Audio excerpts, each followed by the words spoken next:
Der Baumstamm und der Holzhaufen hier hinter mir haben eine spannende Geschichte zu erzählen. Dass man auch in Eigenleistung richtig dicke Bäume fällen kann. Zum anderen sind sie uns aber auch gleichzeitig eine Mahnung, dass man, wenn es um so große Baumfellaktionen geht, wirklich gut aufpassen muss und das sehr gut durchdenken und durchplanen muss. Hi und herzlich willkommen hier bei Probieren geht über Studieren. Ich bin Marius und Probieren geht über Studieren ist ein gutes Motto. Aber beim Fällen von so richtig dicken Bäumen ist das nochmal so ein heißes Eisen. Da sollte man sich am besten sicher sein und das auch wirklich lieber einmal zu viel durchdenken als einmal zu wenig. Denn bei unserer Fellaktion hier ist uns ein großer Fehler unterlaufen, aus dem ihr aber ganz viel lernen könnt für eure eigenen Fellaktionen. Was genau das Problem war, was genau die Situation war, was passiert ist, da nehme ich euch direkt mit und wir schauen uns das zusammen an. Ich muss hier aus relativ weiter Entfernung filmen, aber wir haben jetzt hier einen Keil reingeschnitten, damit der dicke Ast dann später genau in unsere Richtung hier wegkippen kann.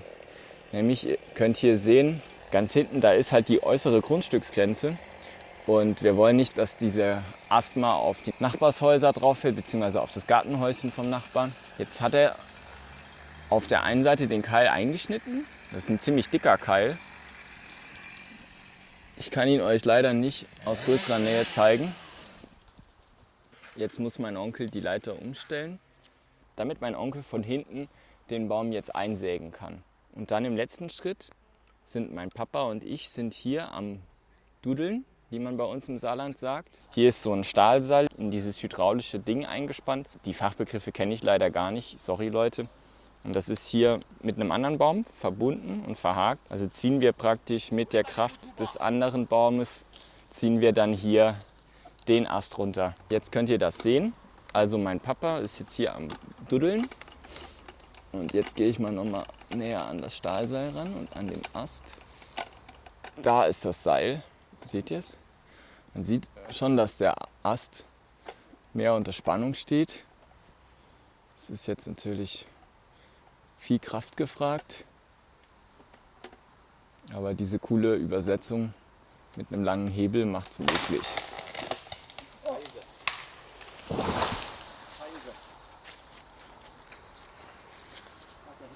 Wir hatten, das muss man wirklich sagen, Glück im Unglück, denn von hier oben ist der Ast, ja, weil wir ihn nicht im richtigen Winkel ziehen konnten, durch die Rotationskraft ist er uns hier abgehauen.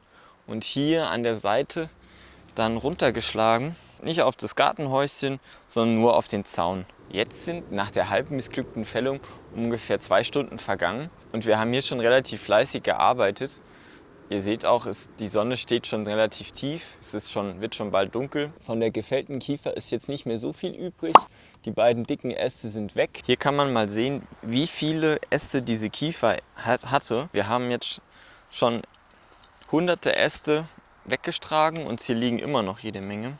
Auf der Grundstücksseite unserer Nachbarn haben wir jetzt schon gut aufgeräumt. Jetzt müssen wir hier noch weiter Äste wegschleppen. Den Stamm werden wir später noch zersägen und in den nächsten Tagen werden wir dann noch den Rest dieses Stammes hier auch fällen.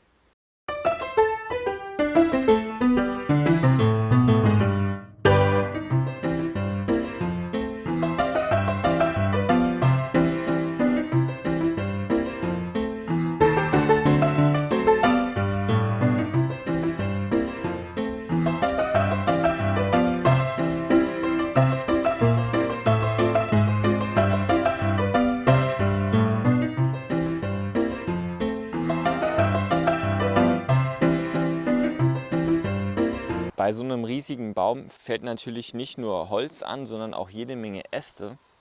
Die haben wir hier in unseren Wald getragen. Das war für uns der bequemste Weg. Hier kann das genauso gut verrotten wie auf jeder Kompostierungsanlage auch. Und da mussten wir die ganzen Äste nicht an die Straße schleppen.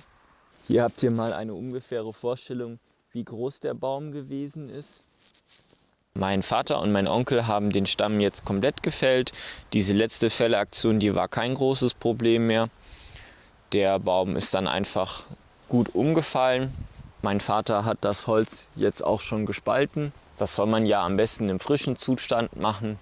mit diesem Holzhaufen endet dann die Geschichte dieses Baumes. Der wandert jetzt bei unserem Nachbar in den Ofen. Schade um die schöne Kiefer. Kiefern mag ich persönlich ja total gerne. Falls du mehr zu Nadelbäumen erfahren willst, schau mal hier in der Ecke. Da habe ich schon mal ein Video zu Nadelbäumen gemacht und die wichtigsten Nadelbäume vorgestellt. In diesem Sinne hoffe ich, du konntest etwas aus diesem Video mitnehmen. Bei deinen Baumfellaktionen wünsche ich dir, dass du das noch besser durchdenkst als wir, dass dir die Bäume nicht irgendwo drauf fallen, wo sie nicht hin sollen. Ich danke dir für dein Interesse an dem Video und freue mich, dich in einem anderen Video bald wiederzusehen. Bis dann. Tschüss!